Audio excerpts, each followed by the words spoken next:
Hi, this is my more than an afterthought after my conversation with Rachel Lee, who is an ultimate frisbee player. So if you have got a chance to listen or watch the episodes, then you will find that ultimate frisbee is a self-officiating sport. It's really fascinating to me, obviously being a referee and watching quite a few sports on TV or live that you're just so used to, having a referee or an umpire in the game. So when I found out about Ultimate Frisbee, I thought it was just absolutely fascinating, so interesting. And then, and it was a blast having Rachel on the podcast and just talking about it.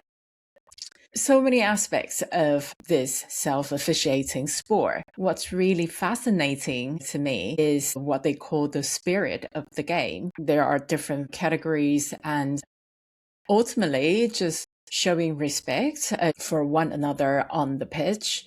And I just think that, well, actually, shouldn't all sports have the spirit of the game, right? I mean, I don't know. Maybe it doesn't have to be black and white. It doesn't have to be a rule book, but surely it would be a good reminder to all sports, to all athletes in any games. I just think that it's really interesting that they actually specifically have separate scoring for the spirit of the game, and it was purely evaluated by the players. So there was no outside influence in terms of the evaluation, but it was just really your performance, your behavior, your attitude on the pitch. And I think it's absolutely great.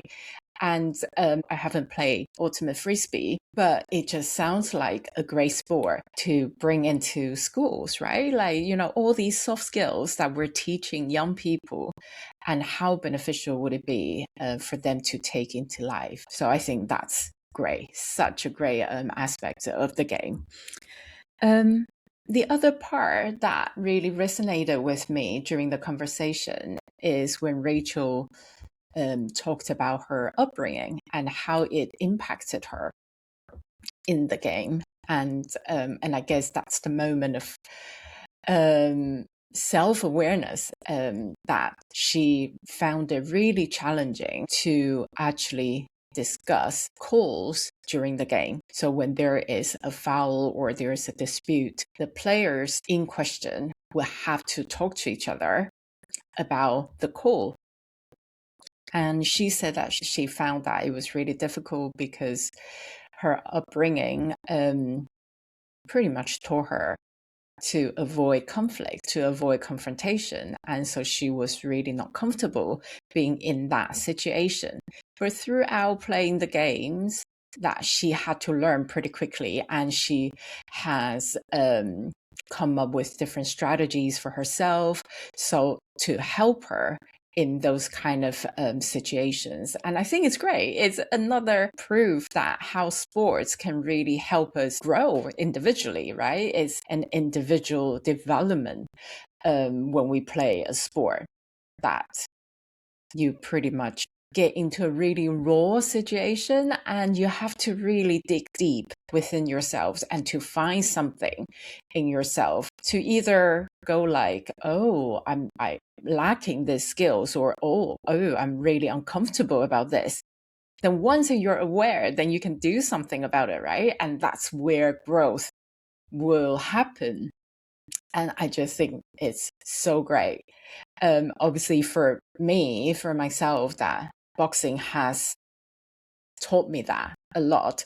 Obviously, we're still learning. I'm still learning. It's always a learning process in terms about learning myself and finding my own voice, holding my own ground.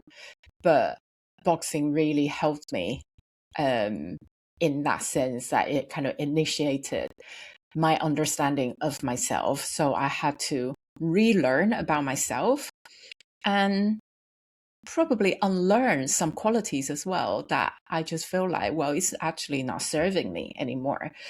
So whatever our upbringing or the environment that we grew up in, how it shaped us at that time, obviously it helped us survive is probably a bit strong, but it helped us in that situation, right? But as we grow up, we got into different situations that were in a different environment, some kind of behavior and some kind of habits that we pick up. It's just not helpful anymore. And so, you know, doing different kind of sports, putting yourself in situations that you have to almost confront yourself is such a opportunity of growth. So I think it's great.